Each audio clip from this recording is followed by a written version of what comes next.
सावंतवाडीत car craft तर्फे free AC checkup. Maruti Suzuki car सर्व्हिसिंगचा 20 वर्षांचा प्रदीर्घ अनुभव आता आपल्या सेवेसाठी सज्ज। आजच तुमची अपॉइंटमेंट बुक करा 9955663655 आणि 9619581234। राज्य शासनाच्या नमो उद्यान उपक्रमांतर्गत वेंगुर्ला नगरपालिकेच्या वतीने साकारण्यात आलेले आकर्षक नमो उद्यान नागरिकांसाठी खुले करण्यात आले। शासनाच्या निकषांनुसार अत्यंत कमी कालावधीत आणि पावसाळ्यातही हे उद्यान पूर्ण करण्यात आले। कोकण विभागातील नमो उद्यानांच्या स्पर्धेत वेंगुर्ला नगरपालिकेचा प्रथम क्रमांक निश्चित येईल असा विश्वास नगराध्यक्ष दिलीप गिरब यांनी व्यक्त केलाय।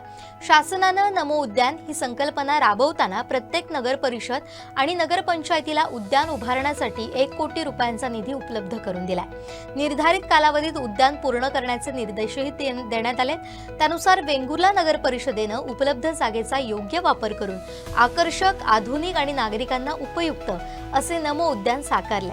या उद्यानाची उभारणी करताना शासनाने निश्चित केलेल्या प्रत्येक निकषाचा बारकाईने विचार करण्यात आला। नगर परिषदेचे नगराध्यक्ष, उपनगराध्यक्ष, नगरसेवक, अभियंते, अधिकारी, कर्मचारी आणि कंत्राटदार यांच्या समन्वयातून कमी कालावधीत हे काम पूर्ण करण्यात आले। नमो उद्यान हे आपल्या राज्य शासनाने सर्वांना, म्हणजे जेवढे नगर परिषद आहेत, नगरपंचायती आहेत, त्या सर्वांना 1-1 कोटी निधी दिला आणि त्यांनी सांगितलं की तुम्ही तुमच्या जागेत, नगरपालिकेच्या जागेत एक नमो उद्यान उभारा आणि त्या 1 कोटीमध्ये हे नमो उद्यान उभारायला त्यांनी आम्हाला परवानगी दिली। त्याप्रमाणे तो निधी आमच्या अकाउंटला जमा झाला। परंतु त्यात त्यांनी एक आश्वासन दिलं आणि एक स्पर्धा ठेवली त्यामध्ये की जे कोणी हे 3 महिन्यात हे नमो उद्यान पूर्ण करतील त्यांच्यासाठी एक स्पर्धा ठेवली होती आणि त्या स्पर्धेला पहिलं बक्षीस 5 कोटी, दुसरं बक्षीस 3 कोटी आणि तिसरं बक्षीस 2 कोटी अशी बक्षिसाची रक्कम ठेवली होती की जेणेकरून ज्या संबंधित नगरपालिका, नगरपंचायतीने ते नमो उद्यान लवकरात लवकर पूर्ण करावं आणि त्याची शेवटची तारीख होती 10 ऑगस्ट। 10 ऑगस्ट पर्यंत हे उद्यान पूर्ण करायचं होतं। आमच्या वेंगुर्ला नगर परिषदेने हे असं सुंदर असं नमो उद्यान पूर्ण केलेलं आहे आणि हे उद्यान आमचं 5 ऑगस्टला पूर्ण होऊन आम्ही लोकांसाठी खुलं केलेलं आहे। आणि या उद्यानामध्ये शासनाने दिलेले सर्व निकष, म्हणजे जे आणि प्रत्येक निकषाला मार्क दिलेले होते, त्या सर्व निकषांचा विचार करून आम्ही हे उद्यान बनवलेलं आहे। त्यामुळे असं हे सुबक उद्यान बनवल्यामुळे आमचा नक्कीच स्पर्धेत पहिला नंबर लागेल याची आम्हाला खात्री आहे। कारण सर्व निकषांचा 1-1 पॉईंटचा विचार करून, त्या मार्कांचा विचार करून आमचे इंजिनियर असतील, आमचे नगरपालिकेचे इंजिनियर, संबंधित नगरसेवक आमचे काही यामध्ये इन्व्हॉल्व आहेत, कर्मचारी आहेत यांनी आणि कॉन्ट्रॅक्टर आहेत, यांनी खूप काळजीपूर्वक हे काम केलेलं आहे। खूप कमी वेळात यांनी हे पावसाचा सीझन असूनही, फेब्रुवारी जुलै महिना पावसाचा असूनही या पावसाळ्यात हे काम आम्ही पूर्ण केलेलं आहे, याचा आम्हाला सुद्धा अभिमान आहे। या उद्यानाचं पहिलं शुभारंभ म्हणजे भूमिपूजन आमचे पालकमंत्री नितेश राणे साहेबांच्या हस्ते झालेलं होतं। आपले आमदार दीपक भाई केसरकर जे कायम आमच्या सोबत असतात ते या कार्यक्रमाला उपस्थित होते। त्यांनी आम्हाला आश्वासन दिलं की यापुढेही तुम्हाला यासाठी लागणारा निधी, दोघंही पालकमंत्री म्हणाले आणि दीपक भाई म्हणाले की लागणारा निधी आम्ही तुम्हाला या उद्यानासाठी अजून काय करायचं असेल, 1 कोटी हे उद्यान होणार नाही तरी आम्ही तुम्हाला तो निधी देऊ। या आश्वासनाच्याच आधारावर आम्ही पूर्ण हे काम पूर्ण केलेलं आहे। यामध्ये आम्ही छोट्या छोट्या गोष्टींचा विचार करून सगळे गोष्टी पूर्ण केल्या आहेत। यामध्ये सर्वात महत्त्वाचा आणि सर्वांना हवासा वाटणारा आणि आतापर्यंत जिल्ह्यात कोणी जी संकल्पना राबवली नाही ती आम्ही राबवली, त्या म्हणजे आमच्या या उद्यानाला लागून एक नाला आहे जो कायमस्वरूपी हा नाला वाहतो आणि नोव्हेंबरमध्ये आपण तिथे बंधारे घालतो आणि असे बंधारे घातल्यानंतर ह्या नाल्याच्या पाण्याची हाईट जवळजवळ 9 ते 10 फूट होते। त्यामुळे तो आम्हाला फायदा इथे मिळणार आहे। लागूनच नाला असल्यामुळे आम्ही मिरॅकल राईड इथे सुरू करत आहोत। नोव्हेंबर ते मे ह्या कालावधीत इथे पाण्याचा साठा भरपूर असतो आणि आपण ह्या मिरॅकल राईड चा वापर आपण सर्व नागरिकांसाठी खुला करणार आहोत। म्हणजे एक वेगळा अनुभव नागरिकांना अनुभवता येईल। इथे आपल्याकडे सोलार बेंचेस ही संकल्पना सुद्धा कोणाला माहित नाही। सोलार बेंचेस आम्ही ठेवलेले आहेत। तिथे आपण बसून पेपर वाचू शकतो. लाईटवर त्या लाईट गेली तर तिथे आपण चार्जिंग आपला मोबाईल लावू शकतो. अशा अनेक सुविधा त्यामध्ये आहेत. त्यानंतर जो ई टॉयलेट आहे तो अद्ययावत स्वरूपाचा ई टॉयलेट आहे. सगळ्या सेन्सरवर तो टॉयलेट चालतो. असे अनेक उपक्रम ह्याच्यात आम्ही केलेले आहेत. इथे जे व्हर्टिकल गार्डन आहे, हे व्हर्टिकल गार्डन मध्ये सुद्धा नाव केलेलं आहे नमो उद्यान म्हणून.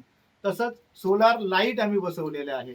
आणि इथे आपल्याला एमपी थिएटर आहे, योगाभ्यासाची जागा ठेवलेली आहे, त्यासाठी योग केंद्र आहे, ज्येष्ठ नागरिकांसाठी विरंगुळा केंद्र आहे. असे सगळे उपाय आपण केलेले आहे. गझिबो केलेला आहे, जिथे आता आम्ही बसलोय तो गझिबो आहे. पूर्ण बांबू मध्ये तयार केलेला हा गझिबो आहे. अशा छोट्या छोट्या गोष्टींचा विचार करून सुंदरपैकी उद्यान बनवलेलं आहे. याचा उद्घाटन सोहळा पालकमंत्री नितेश साहेब आणि आपले आमदार दीपक भाई केसरकर यांच्या हस्ते काही दिवसातच आम्ही आयोजित केलेला आहे. त्यावेळी सुद्धा ह्यासाठी यामध्ये अजून काही सुविधा करता येतील, त्यासाठी लागणारा निधी आम्ही साहेबांकडे मागू.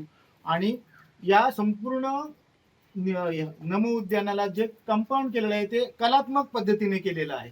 म्हणजे हे लक्षात येतं की हे वेगळ्या प्रकारचं कंपाऊंड केलेलं आहे. यामध्ये दुसरी गोष्ट याच्यात महत्वाची सांगायची, कालच याची तपासणी झाली.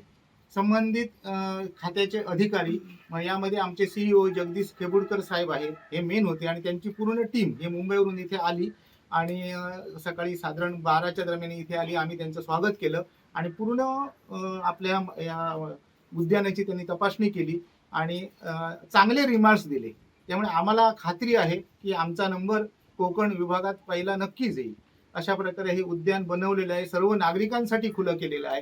सर्व नागरिकांनी याचा लाभ घ्यायचा आहे आणि घेतील याची आम्हाला खात्री आहे. कोरायकल राईड ही संकल्पना खूप चांगली आहे. कारण काय, आपल्या ज्या उद्यानाला लागून नाला असणं ही आधी सर्वात महत्वाची गोष्ट आहे. आणि हा नाला कायमस्वरूपी वाहत असतो आणि आपण इथे दरवर्षी ह्याच नाल्यावर आहे. हा नाला पूर्ण वेंगुर्ला शहरात फिरतो. त्यामुळे या नाल्यावर आम्ही जवळजवळ 7 ते 8 बंधारे घालतो आणि हा बंधारे घातल्यामुळे ह्याचं पाण्याची पातळी वाढते, सर्व विहिरींच्या पाण्याची पातळी वाढते. त्याचा फायदा नागरिकांना खूप होत असतो. पण आता आम्हाला त्याचा फायदा ह्या कोराकल राईडसाठी होणार आहे. त्यामुळे हे नागरिकांसाठी पर्वणी म्हणता येईल. तसेच जे सोलार बेंचेस आहेत, लाईट गेल्यानंतरही ह्या लाईट चालू असणार आहेत.